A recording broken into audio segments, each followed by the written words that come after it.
teachers, students, and veterans to the Northwestern Middle School Veterans Day program from A Servant's Heart.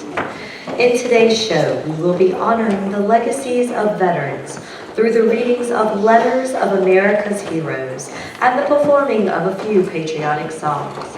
At this time, we ask that all cell phones or electronic devices be silenced or turned off. Flash photography is strictly prohibited as it may endanger the safety of the performers on stage. Applause is greatly appreciated when appropriate. Now please rise for the pledge and the singing of our national anthem.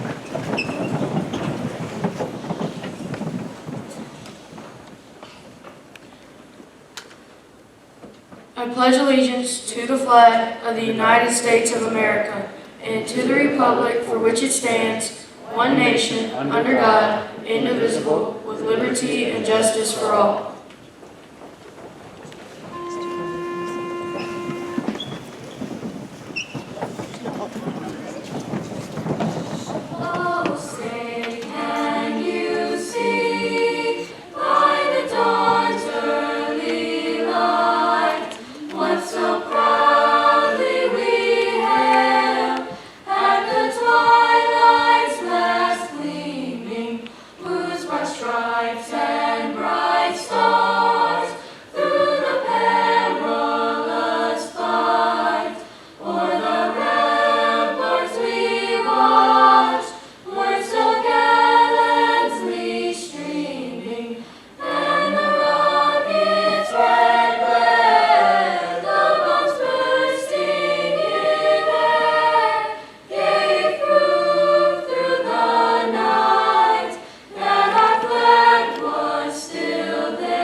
Excerpt from George Washington's letter to the Convention of New Hampshire. Gentlemen, I take the liberty of transmitting you the enclosed return, which contains a state of the New Hampshire regiments. By this you will discover how deficient, how exceedingly short they are of the complement of men, which of right according to the establishment they ought to have.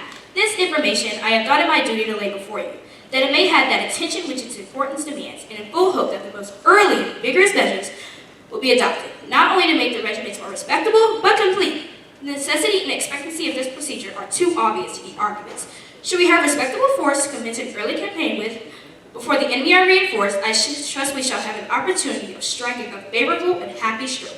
But if we should be obliged to defer it, it will not be easy to describe with any degree of precision what disagreeable consequences may result from it.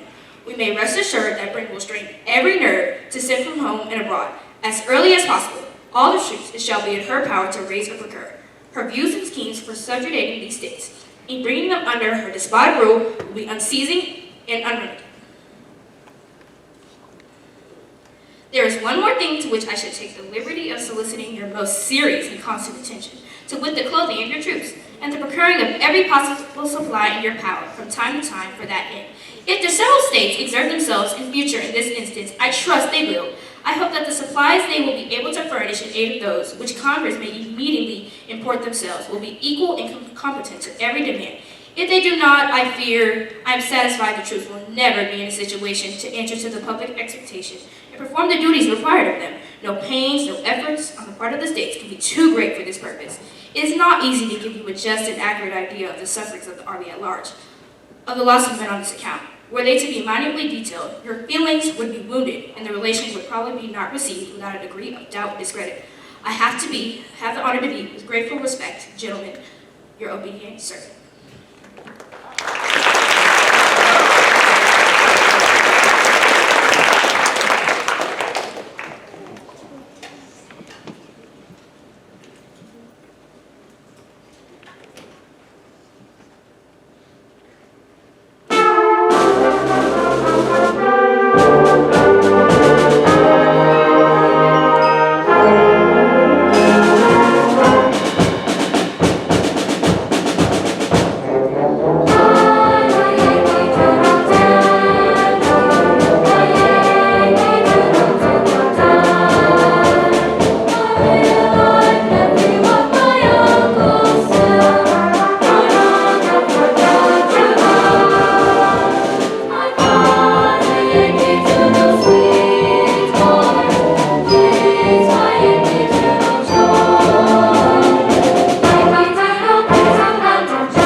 Eli Parker to his brother, Civil War. Dear Brother Nick, I yesterday received a letter from Sister Carrie which grieved me very much. She informed me that Father was sick and no hopes of his recovery. Indeed, she thought that before the letter reached me, he would be no more. If he is indeed gone from among us, it is a great loss. We are orphans scattered far and wide across this country. We must all do our best. We can feel that our lost parents have gone the course of nature. Coraline is probably left alone at my house, and if it is so, I'll suggest that you move down with your family and take possession. She cannot take care of everything, and if you had better go, I cannot return, for I am bound to the Army until after this war is over. I am now Assistant Adjutant General to Major General Grant and will remain so for the future. Direct a letter to Headquarters Department of the 10th Regiment, Vicksburg, Mississippi, from your brother, Eli Parker, Captain and Adjutant.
This is a letter from the trenches of World War I from Fred Hull to his friend Gerald.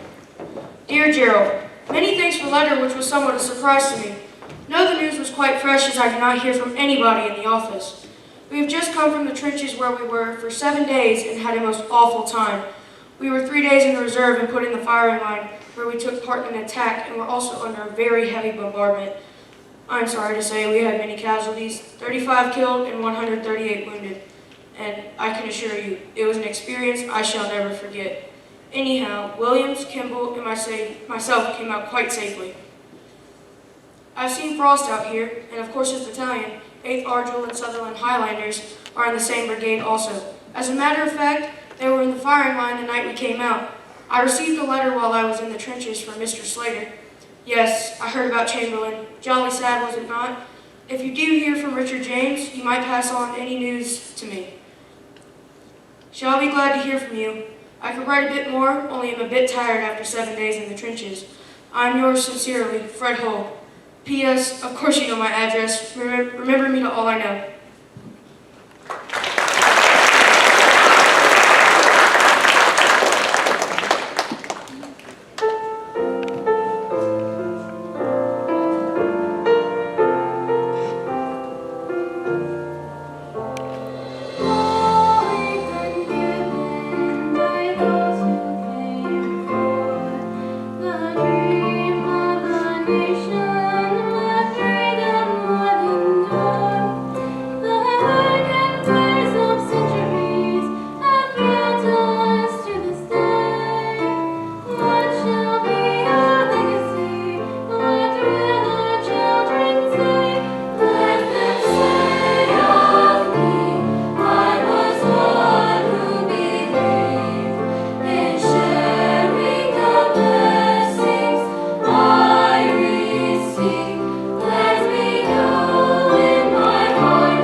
By Andrew Carroll, author and journalist. From a desert battlefield far from home, a U.S. military officer sent his wife a love letter via email describing how his wedding ring soothed him and reminded him of her, though they are many miles apart. Every day I find myself fidgeting with my ring. The smoothness of its surface calms me, Captain Scott Smith wrote to his wife Kelly. I'm no poet, but its lightness, its beauty reminds me of you. Its hardness is a sign of your strength. Love, you are my rock. You are what I live for. Before this war in Iraq gave embedded Germans unprecedented access to troops, the only way to get a sense of life on the front lines was from letters like Smith's. Soldiers writing to their loved ones. The formality of the language changes, but the emotions don't, whether they're carrying a musket or an M16. This is their war, so the messages are timeless. The messages always come back to, I love you, I miss you, please write me. My journey back home is about to begin. The war would have been halfway over by the time you get this letter. I love you and miss you. If anything happens to me, remember I'll always love you. I'll always be with you. Tell everybody back home thank you for the letters and thank you for the prayers. I'll see them soon. Tell my parents they have raised a proud American son. Tell my sister to achieve her goals, for I have fought for them. Pray for those soldiers who have lost their lives for our freedom, and pray for those who continue to fight to make the world a better place.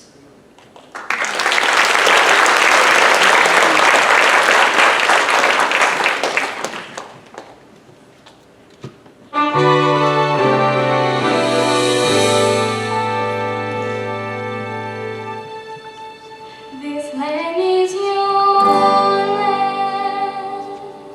This land is my land.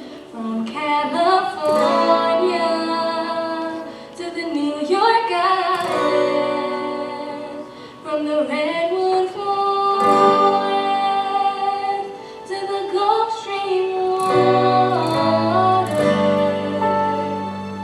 This land was made for you and me. As I was walking down that ribbon highway, I saw above me that endless skyline. I saw below me that golden valley. This land was made for you and me. Oh, this land, oh, this land was made for you and me. Oh, this land, oh, this land was made for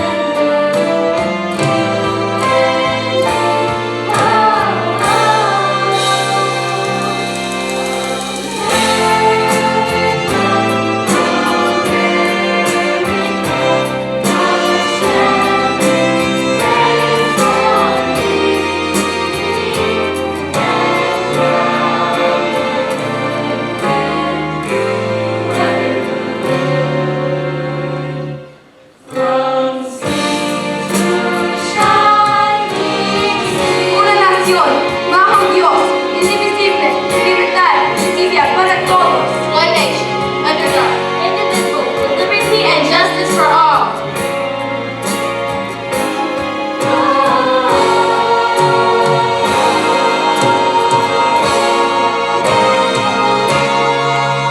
Yes, this land was made for you and me.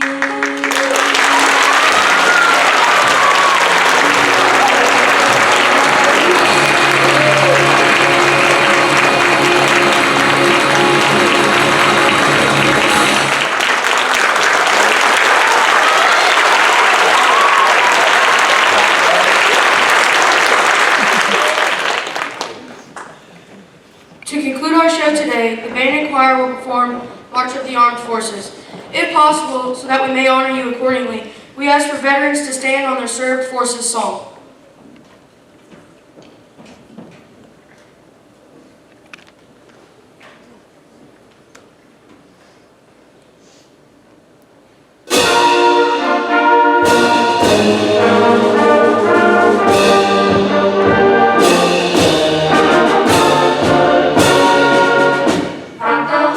United States Army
applause, please.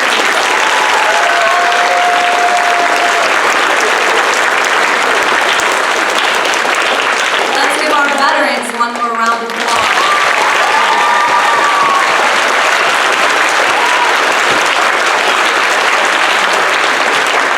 Okay, at this time, we would like to go ahead and students, if you would remain seated, we would like to dismiss our veterans first to the lobby.